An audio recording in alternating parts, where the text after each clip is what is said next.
Marianela. Muling nagpasabog ang mga kandidata ng kanilang pangmalakasang outfits today sa ika-day 16 ng Miss Universe competition. Pasabog ang outfits na inirampa ng mga kandidata ngayong araw dahil ngayong araw din ang pasabog na unveiling of the new pasabog Miss Universe crown.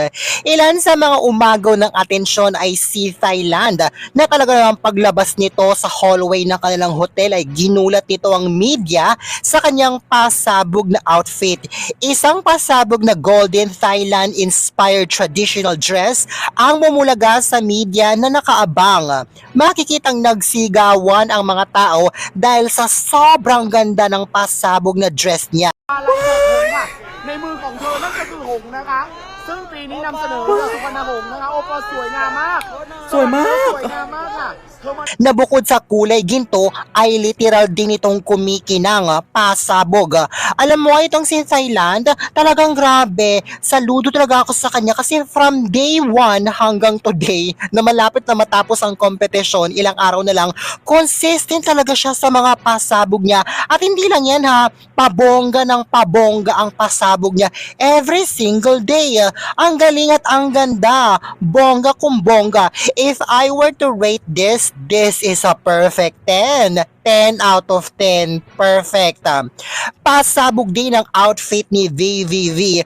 Talking about pasabog, makikita nag-level up na rin si VVV. Suot nito ang kanyang pasabog na color gray bra top na ang ganda-ganda ng pagkakadesign with black strap accents.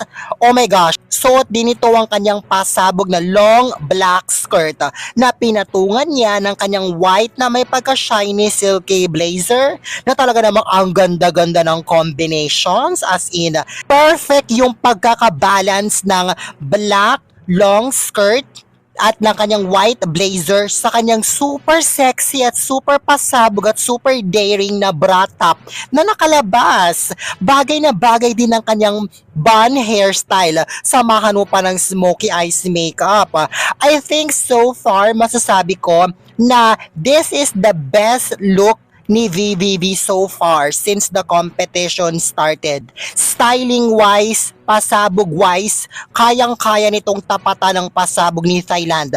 Wow! If I were to rate this, this is a perfect 10. The highest rating I gave on here. Just perfect.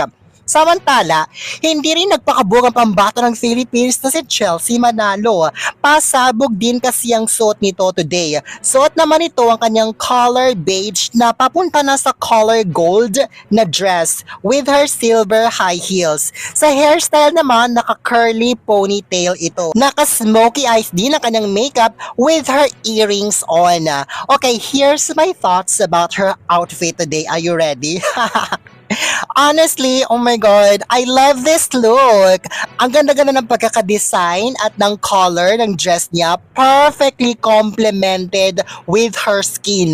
I also love the pattern and the design. Ang perfect din ng pagkaka-fit ng dress sa body niya. Kaya kitang-kita at mas na-accentuate or na-emphasize yung body at yung posture niya.